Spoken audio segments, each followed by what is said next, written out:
Welcome to Season 2, Episode 8 of 50 Shades of Shilamida with your hostess, Shilamida. Last week I talked to you about my food awakening. This week I want to talk about food freedom because this is one area of my life that I have not found it to be that easy. And so I love to be real and raw and share with you guys all of the things. And it's real easy for me to tell you that life is so easy all of the time, but that's not quite the truth. There are things that I do still struggle with, and food is one of them.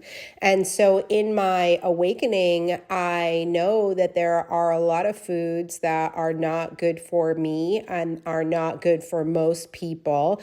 And it gets really aggravating when I see people eat and I watch how they consume stuff and they're still skinny and they don't have major issues in their bodies yet, because the thing is that for a lot of people, the issues in our body comes after our body has reached a certain body burden, right? So the body can only handle so much and then it explodes and then you start seeing a lot of your problems. And a lot of people's problems that they have, they don't realize are coming from the food that they eat, because 70% of our immune system lives in our gut. So that means that when you're getting sick, when you have elbow pain, when you have headaches, when you have problems, 70% of that is coming from your gut. So if you're eating stuff on a regular basis that is not being well for your body, then it is something that you need to look at what you're eating. And so I recently took a course called Food Freedom because I really struggle with food. I am an emotional eater. I turn to food for everything. As a society, we turn to food and drinking for celebration. We turn to food and drinking when we're sad, depressed, angry. It's a thing for most people. And for me, it has been the work of my lifetime trying to control what I put into my body.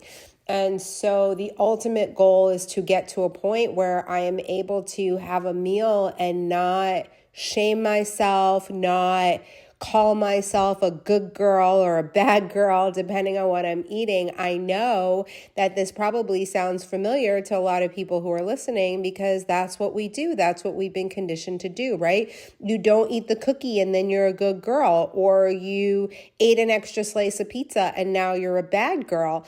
And this language to our body, to our system is so awful.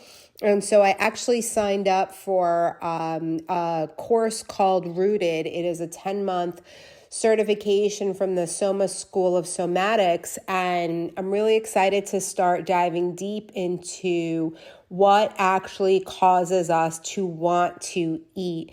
Because what it's doing is it's hitting a part of the brain that's releasing dopamine, that's releasing serotonin, that's releasing these feel-good feelings.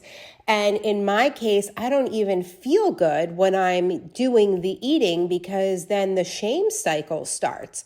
So I do want to drop this show and put it out there for accountability and for people to know that you're not alone, that this is a major struggle. It is a part of my life that I know will eventually get to be that easy, because the truth is that once we start rewriting the stories of our mind, rewriting the stories of our past, then we are able to get ourselves to a place where food is not feeding our emotional tendencies.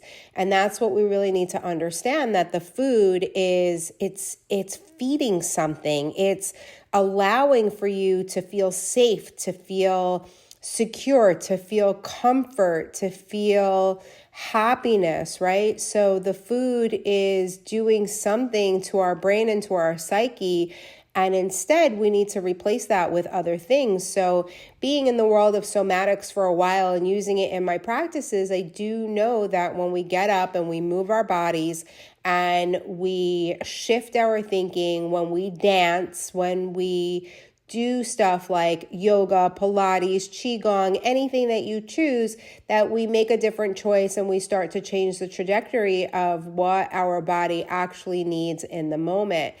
And it is possible to get to a better place. I just go in and out of it, and I'm tired of this cycle. And the thing is that we need to break the cycle.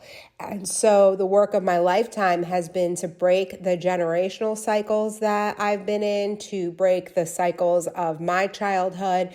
And now it is to break the food cycle, because the food cycle really has control over me, and I'm so tired of it. So if you're tired of it, I want to know that I'm not alone. I want to know what you are struggling with. Reach out to me on my social media. I hang out on Facebook. You can find me at Shilamida Friedman. I hang out on Instagram at 50 Shades of Shilamida, the number 50. And you can respond to this podcast, comment below, and let me know what your struggles are so that I can come and share with you the journey and how we can get to it together, because together we rise, together we can accomplish big things, and we don't have to suffer alone. So if you have control over the food thing, I want to hear about that too. Let me know what it was that got you to go from being the good girl, bad girl when it comes to food and safety and comfort with food, to taking control and being able to eat whatever you desire, whenever you desire, without having to put yourself into the food cycles. Thank you so much for joining me today. I love you so much, and I will see you soon.